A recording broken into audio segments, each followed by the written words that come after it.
ഓം നമോ ഭഗവതേ വാസുദേവായ.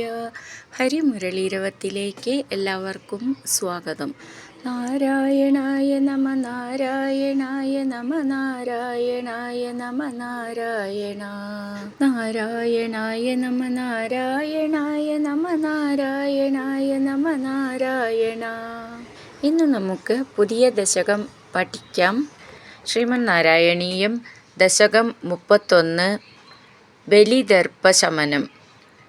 മഹാബലിയുടെ അഹങ്കാരം തീർക്കുന്നതാണ് ഈ ദശകം.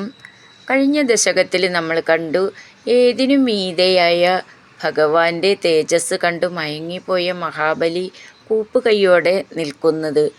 മഹാബലി ആ ബ്രാഹ്മണ കുമാരനോട് ചോദിക്കുന്നു, അല്ലയോ കുമാര, താങ്കൾക്ക് എന്താണ് വേണ്ടത്? എന്തായാലും തരാൻ എനിക്ക് കഴിവുണ്ട്. ആഹാരമോ ഗൃഹമോ ഭൂമിയോ ഇനി എന്ത് തന്നെയായാലും തരുമെന്ന് വാഗ്ദാനം ചെയ്യുന്നു.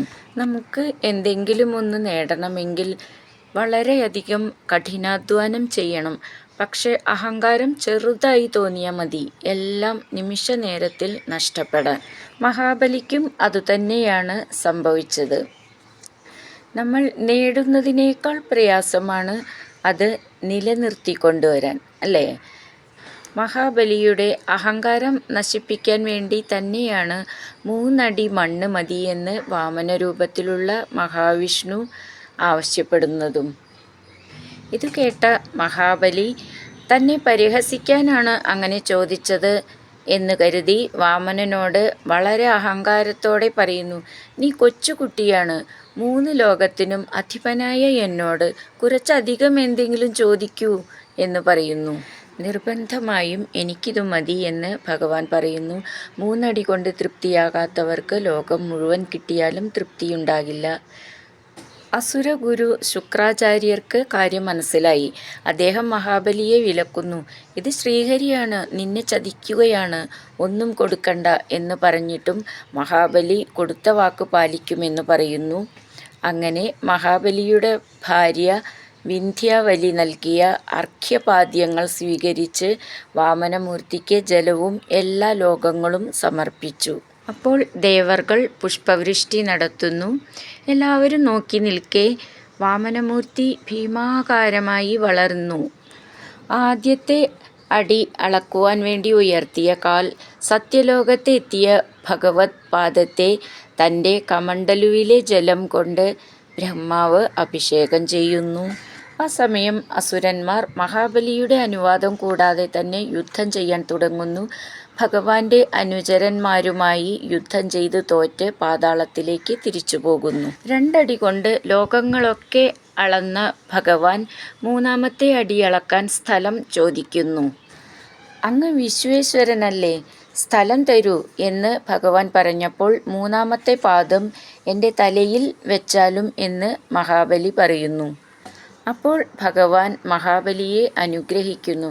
അങ്ങയുടെ അഹങ്കാരം തീർക്കാനാണ് ഇങ്ങനെ ചെയ്തത് എന്ന് പറഞ്ഞ് മഹാബലിക്ക് സ്വർഗത്തെ പോലും ജയിക്കുന്ന സുതലമെന്ന ലോകവും ഇന്ദ്രപദവിയും അതിനുശേഷം സായുജ്യവും പ്രാപിക്കുക എന്ന് അനുഗ്രഹിക്കുന്നു.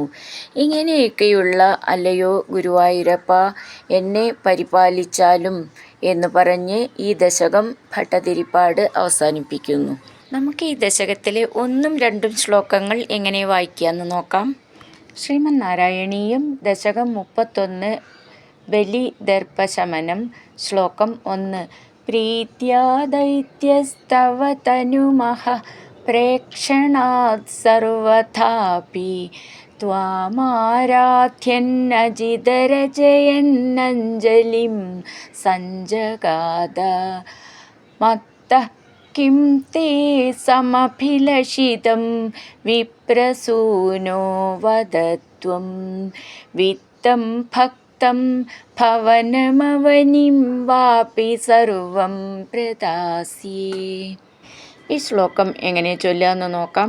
പ്രീത്യ ദൈത്യ തവ ചേർത്തിട്ട് ദൈത്യസ്തവ തനുമഹ അവിടെ വിസർഗം, അപ്പോൾ വിസർഗം പറയണം.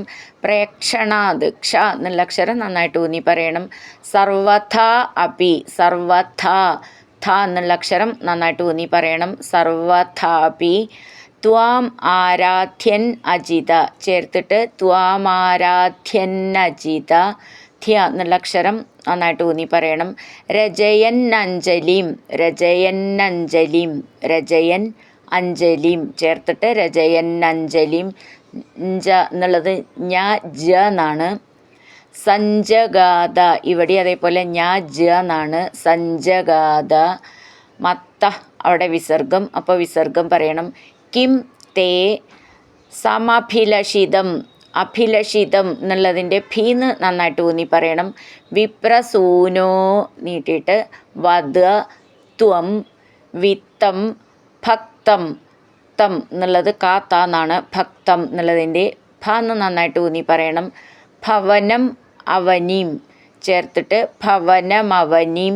ഭ എന്നുള്ള അക്ഷരം നന്നായിട്ട് ഊന്നി പറയണം. വാ അപി വാ അപി സർവം പ്രദാസ്യേ പ്രദാസ്യേ. ദ എന്നുള്ളത് ദയിലത്തെ ദ എന്നാണ്. പ്രദാസ്യേ അങ്ങനെ നീട്ടിയിട്ട് അങ്ങനെ നിർത്താം. പ്രീത്യാ ദൈത്യസ്തവ തനുമഹ പ്രേക്ഷണാത് സർവഥാപി ത്വാമാരാധ്യന്നജിതരജയന്നഞ്ജലിം സഞ്ജഗാത. മത്ത കിം തേ സമഭിലഷിതം വിപ്രസൂനോ വദത്വം വിത്തം ഭക്തം ഭവനമവനിം വാപി സർവം പ്രദാസ്യേ. അടുത്തത് രണ്ടാമത്തെ ശ്ലോകം. താമക്ഷീണാം ബലികിരമുപാകർണ്യ കാരുണ്യപൂർണോപ്യസ്യോത്സേകം ശമയിതുമനാദൈത്യവംശം പ്രശംസൻ ഭൂമിം പാദത്രയപരിമിതാം പ്രാർത്ഥയാമാസിഥ ത്വം സർവം ദേഹീതി തു നിഗദിതേ കസ്യ ഹാസ്യം ന വാ സ്യാത്. ഈ ശ്ലോകം എങ്ങനെ ചൊല്ലുമെന്ന് നോക്കാം. താം അക്ഷീണാം നാം എന്ന് നീട്ടിയിട്ട് മുറുക്കം. താം അക്ഷീണാം. ക്ഷീ എന്നുള്ളത് നന്നായിട്ട് ഊന്നി പറയാനുള്ളതാണ്. ബലിഗീരം ഉപാകർണ്യ ചേർത്തിട്ട് ബലിഗീരം ഉപാകർണ്യ കാരുണ്യപൂർണ അഭി അസ്യ ഉത്സേകം ചേർത്തിട്ട് കാരുണ്യപൂർണോപ്യസ്യോത്സേകം. സേ എന്നുള്ളത് താസാന്ന് ചേർത്തിട്ട് ചൊല്ലണം. സേകം ശമയിതുമന ദൈത്യവംശം പ്രശംസൻ ഭൂമിം. ഭൂ എന്നുള്ള അക്ഷരം നന്നായിട്ട് ഊന്നി പറയണം. പാദത്രയ പരിമിതാം അവിടെയും നീട്ടിയിട്ട് മുറുക്കം. പാദത്രയ പരിമിതാം പ്രാർത്ഥയാമാസിഥ. പ്രാർത്ഥയ എന്നുള്ളതിൻ്റെ ഥന്ന് അർത്ഥം എന്നൊക്കെ ഉള്ളതിൻ്റെ ഥന്ന് നന്നായിട്ട് ഊന്നി പറയണം. പ്രാർത്ഥയാമാസിഥ. ഥ എന്നുള്ളത് കഥ എന്നുള്ളതിലത്തെ. ത്വം സർവം ദേഹി ഇതി ചേർത്തിട്ട് ദേഹീതി. തു നിഗദിതേ നിഗദി ദയ എന്നുള്ളതിലത്തെ ദ എന്നാണ്. നിഗദിതേ കസ്യ ഹാസ്യം ന വാ സ്യാത് അങ്ങനെ നിർത്താം. ഇവിടെ ഉപാകർണ്യ എന്നുള്ളതിൻ്റെ ണ്യ എന്നുള്ള ചിഹ്നം, കാരുണ്യ എന്നുള്ളതിൻ്റെ പ്യ സ്യോ എന്നൊക്കെയുള്ള ആ ചിഹ്നം, ദൈത്യ എന്നുള്ള അതിൻ്റെ ത്യ എന്നുള്ള ചിഹ്നം, പിന്നെ കസ്യ ഹാസ്യം സ്യാത് എന്നൊക്കെ ആ ചിഹ്നം ശ്രദ്ധിച്ചോളൂ. ഒക്കെ ഒരേപോലെ ഉച്ചരിക്കേണ്ടതാണ്. താമക്ഷീണാം ബലികിരമുപാകർണ്യ കാരുണ്യപൂർണോപ്യസ്യോത്സേകം ശമയിതുമനാദൈത്യവംശം പ്രശംസൻ ഭൂമിം പാദത്രയപരിമിതാം പ്രാർത്ഥയാമാസിഥ ത്വം സർവം ദേഹീതി തു നിഗദിതേ കസ്യ ഹാസ്യം ന വാ സ്യാത്. ഹരിനാരായണ ഗോവിന്ദ ജയ നാരായണ ഗോവിന്ദ. ഹരിനാരായണ ജയ നാരായണ ഗോവിന്ദ ഗോവിന്ദ ഗോവിന്ദ